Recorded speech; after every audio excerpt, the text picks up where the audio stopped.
Lunch மணி வந்து பொரிச்சக்கூட்டு எல்லா காயும் பீன்ஸு, கேரட்டு, கொஞ்சம் கோஸு, சௌச்சோ எல்லாம் போட்டு ஒரு பொரிச்சக்கூட்டு, தக்காளி பருப்பு ரசம், கொண்ட கடலை சுண்டல், துவையல்.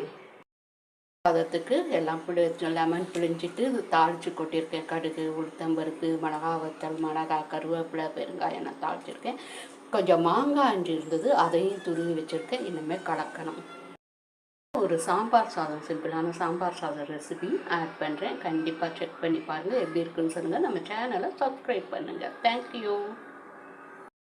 சாம்பார் சாதம் தான் பண்ண போகிறோம். அதுக்கு பீன்ஸு, கொஞ்சம் குடமிளகாய், சௌச்சௌ, கொஞ்சம் பச்சை பட்டாணி எல்லாம் சேர்த்து புளி தண்ணி விட்டு வேக வச்சு வச்சுருக்கேன். வெந்துட்டுருக்கு.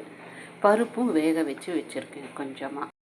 நம்ம வீட்டிலையே போட்ட வெந்தயக்கீரை கட் பண்ணி எடுத்து வச்சுருக்கேன். மண் போக அலசி அதுக்கப்புறம் நம்ம சாம்பாரில் சேர்க்க போகிறோம். சாதத்துக்கு வேண்டிய பருப்பு, கடலப்பருப்பு, கொஞ்சம் உளுத்தம்பருப்பு, தனியா, மிளகா வத்தல், கருவேப்பிலை, 2 மிளகு, 2 வெந்தயம் எல்லாம் வறுத்து எடுத்து வச்சுருக்கேன். நம்ம இதை பொடி பண்ணி சேர்த்துடுவோம். காயெலாம் நல்லா வெந்துடுச்சு. நம்ம பருப்பு அரைச்சி அந்த அரைச்சி சேர்த்துருக்கோம். அப்புறம் வெண்டைக்கீரையும் நல்லா அலசிட்டு 2ஆக கட் பண்ணி சேர்த்துருக்கேன். இதெல்லாம் சேர்த்து ஒரு 5 நிமிஷம் கொதிக்கட்டும். அதுக்கப்புறம் நம்ம சாதம் தனியாக வச்சுருக்கேன். இந்த கதம்பு குழம்பை ஊற்றி நம்ம சாதம் கலந்துடலாம். கலந்துட்டோன்னே நம்மளுக்கு கதம்ப சாதம் ரெடி. சிம்பிளான ஒரு சாதம்.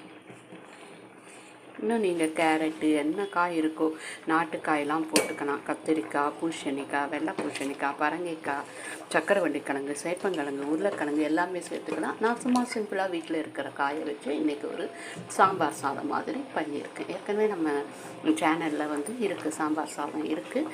போய் செக் பண்ணி பாருங்கள். உங்களுக்கு நான் லிங்க்கு கொடுக்குறேன். சாதம் ரெடி. இந்த ரெசிபியை ட்ரை பண்ணி பாருங்கள். எப்படி இருக்குன்னு சொல்லுங்கள். தேங்க்யூ.